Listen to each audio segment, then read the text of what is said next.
Bob the Builder, can we fix it? I just trying to remember the song, but I'm hopeless at it. But yeah, Bob the Builder, can we fix it? Yes, he can. that construction industry is, I reckon, generally that's the backbone of our economy. When that's doing well, it just has this flow-on reaction just through everything. Because just like the property market, when what's that saying, Mark? When not saying, but the number when every dollar in property is like $4 in the economy. Well, I think construction's just as big, if not more. I'd love to know that stat. I reckon it's more than property. It could be $8, just that chain reaction. And why we're talking about it this morning is due to COVID, the government wants to fast track approvals to get projects up and running so people can start building. If anyone's ever had experience with governments getting approvals, if there's a special tree, shit never happens. It doesn't get approved. But the government wants to basically reduce the environmental approval stage, which is generally 90 days, air quotes, because it's probably 300 days if in some areas, down to 30 days, which would save the construction industry about $300 million in a year and create 66,000 new jobs, which is what we need. They had, what was it, Mark? Job seeker, job maker, and now Prime Minister Scott Morrison is doing job maker, job creator. He's a job creator. Look, it's big, isn't it? Like, I think when you saw through COVID, the way they treated the building industry, they sort of left it alone.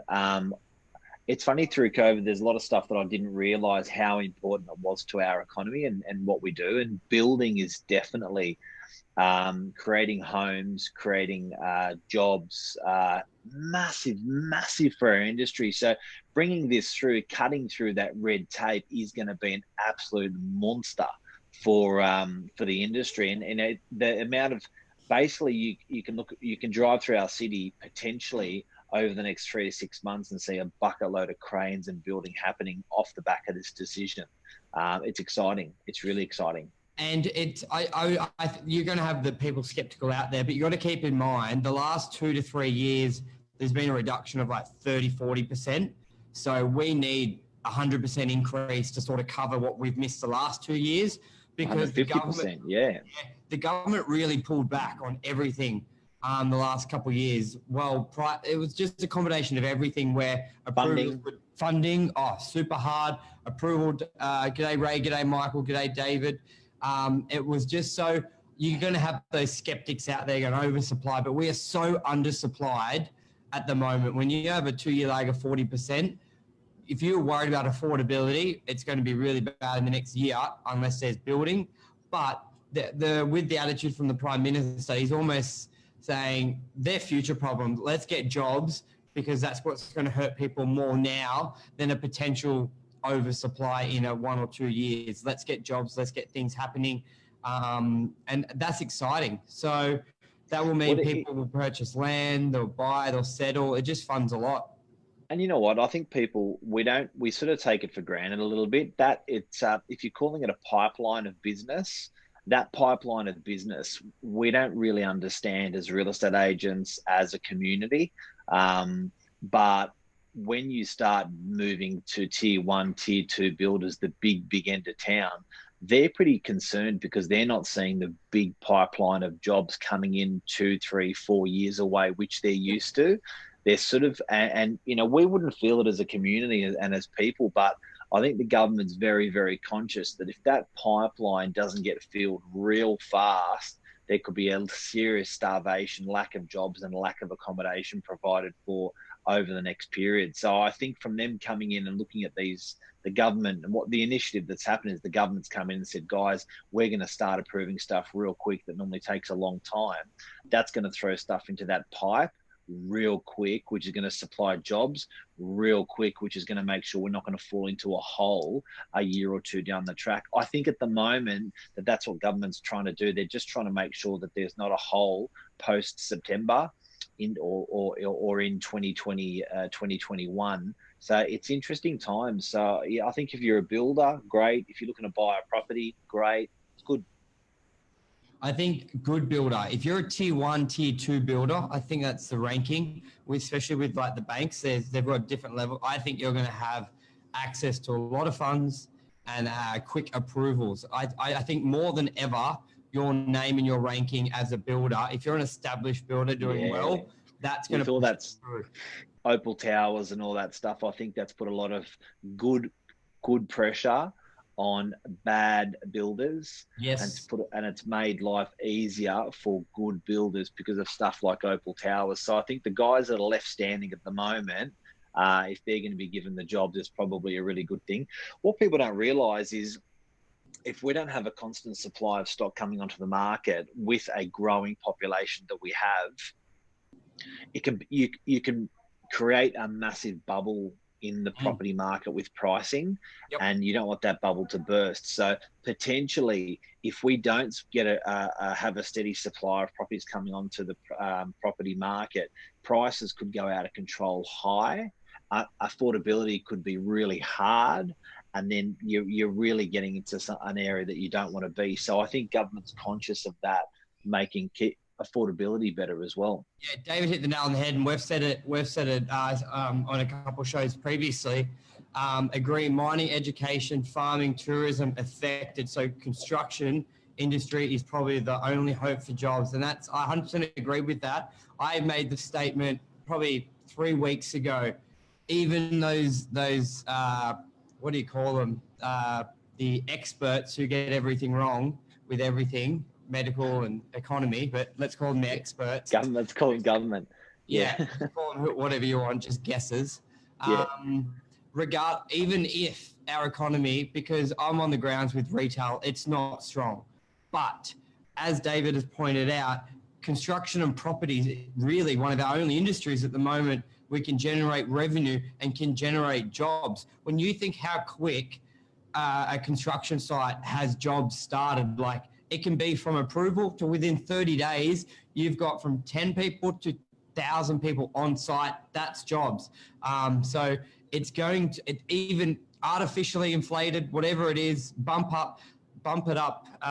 That's going to stimulate the growth. People are worried about the debt level with GDP. Well, the best way is to grow the GDP, and then the debt doesn't look so bad, rather than some people will say higher taxes and all that crap. So I think we really need to all get behind the construction industry. Even if you're an anti-builder, it's the only thing we've got. If we don't have construction and property, education's out the window. Like education, well, a lot of it's from China. I think like Sydney Uni, I think it was like 30 or 40% is Chinese.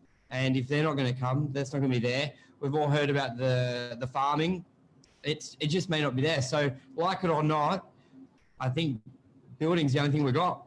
What about the 25 grand? 25 grand.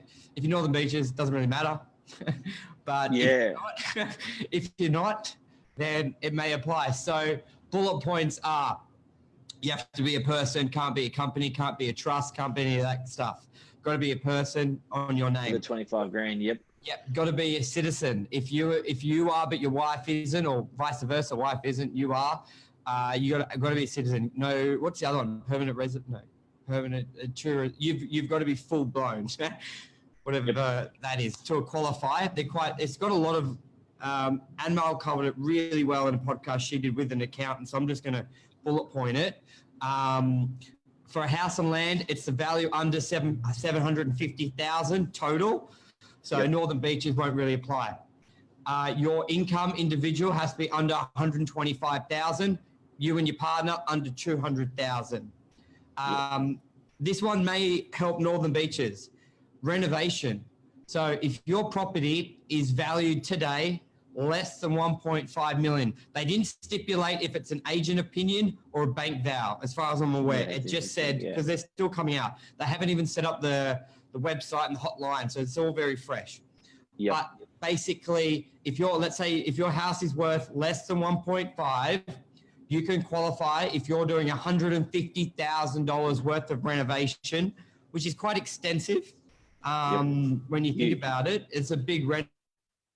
That's putting another room or two on. It has to be an attached bathroom. So if you're thinking, I'll go build so you can't build a granny flat with it unless you just attach your granny flat to the existing house.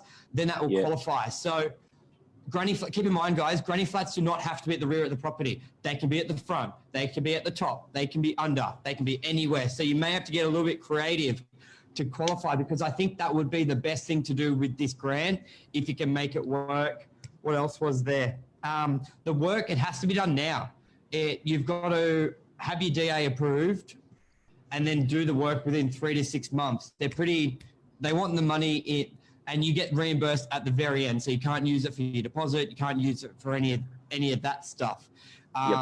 Any more info, jump on Unmail. We've had them on before, very long. They've got an accountant on there, but they're your 30-second bullet points. That's 30 minutes to 30 seconds. What's Mick said here? We have a 78 block subdivision starting soon in Warrnambool, Vic. We need more builders to help with demand. So yeah, there you go. If anyone's watching this, there you go. That's the perfect thing. And those it's always been so hard to find a builder. So it's I think now it's loosening up a little bit, but we've got to be really careful. We don't want it too loose, because then there's a massive shortage of jobs. And that's what we're talking about today. How that relates back to property and to our business of property. I think it's important that people have got to, the community's got to understand. Sorry. Yeah, I think. Yeah, I forgot. Yeah, it's fine. Sorry, mate. I think it's important that the community's got to understand that these potential buildings that are coming through, there's a real necessity to keep our economy going. So I think, as Aussies, we just got to make sure that we don't nip it in the bud too early, and it's just not the time. Do you know what I mean? I think it's a time just to let it go by. And I know, obviously, if building a big unit block next door, or there's merits like that. But like, to give you an idea, we had Meriton in DY that was built, which was 369 units that were built there. And those 369 units, the amount of opposition that was on that was just unbelievable. It was like a good 10 or 20 years to get through. It shouldn't have been necessary to that much compliance and that much hurt and that much bother and that much cost was just totally. Now when you see the final development, it's like, what was all that crap about? Really? Really? Do you? If people love it. People love it. Changed the face of DY. I've said it before. When I grew up on Northern Beaches, DY was, you didn't drive through it, you drove around it. It just wasn't the place. And you can tell that with property prices. Someone had to dig at me once for saying that, but face reality, it was half the price of Queenscliff, and now DY is surpassed Queenscliff. There's merits for that. They've redone the DY beachfront. They've redone the centre. DY is where you want to be, and that needs to be created all across Sydney. Especially, you know what, Mark? There was so much. The point of our conversation was the planning to get a lot of these stuff through, and whether they got that planning right or whether they got that planning wrong, it still would have been much of the same of what it is. So there's so much time and effort that goes into this unnecessary planning, and that's what government, I think, saying at the moment. They're saying, let's just cut through the bullshit, cut through the red tape, cut through the stupid long processes of planning, and let's just look at the important things and deal with them and get it approved. It doesn't need to take that long, guys. And I think that's coming from the government, from the top down. I think from the bottom up, from the community level, we've got to support it. Yeah, and we're not saying supporting you're in an area where you're supposed to do 4 units and you're trying to do 30. Like, it's all reasonable, flying under the controls, because you know what the issue was with everyone, I reckon majority of councils, they've got set controls. So developers can work out what they can do based on the controls. And a lot of them apply with what the controls are. Sometimes they tweak it a little bit just so they get a bonus. But most of them are pretty good at, if you say I can do 10, I may ask for 11, or I'm doing 10. But then they're caught up with red tape for a year or two. That's what the government want to get rid of. We're not saying that's a rainforest and let's destroy it, or that's a national park and let's do that. That's not their support. The government is saying, let's support the ones that basically comply, and which normally they would get approved. But instead of us taking 9 months to approve it when we've got all the information from day one, let's just speed it up. Put more people the government will build up their sector who go through the documents. So it's more jobs in the government, and then the faster approvals, there's more jobs. So as you said, Mike, you nail on the head. Support from the government, support from the community. We've said it many times, tip a local, support your local businesses, support your local tradies, because you know what, Mark, a lot of the time with these construction sites, they're employing the local contractor. 150 trades different trades at least. When there's a unit block being built, there's at least 150 trades, I would have thought, being involved. So that's a lot of jobs. That's a lot of jobs. Yeah, that's a lot of jobs, a lot of bills being paid, a lot of school fees, a lot of, everything, mortgages being paid off the back of that. A lot of traffic. A lot of traffic. It's fine. Legend, thank you. Thank you, guys. Mick, David, thanks for your comments as usual. Planning takes Mick Stewart, planning takes too long, 12 months is wage. It's so true, especially when developers put forward what complies. Anyway, and again, I'll stress that, guys, it's as much as a community. Yeah, but I'll stress it's as much as a community issue as well as a government issue. I think that us as a community got to realise, look, tree hugging is good. The tree hugging is good, but the extreme tree huggers are just making it are losing jobs for the community. So there's got to be that moderation. Perfect. Thanks, Michael Edwards, as well. Do comply developments of private certifiers. Could implement further private certifiers, but I think private certifiers have always been quick. It's just the lag with council, but I think that's a take this morning. So thank you everyone for jumping on. Mick will be on tomorrow as well. Love you, everyone. See ya. Bye.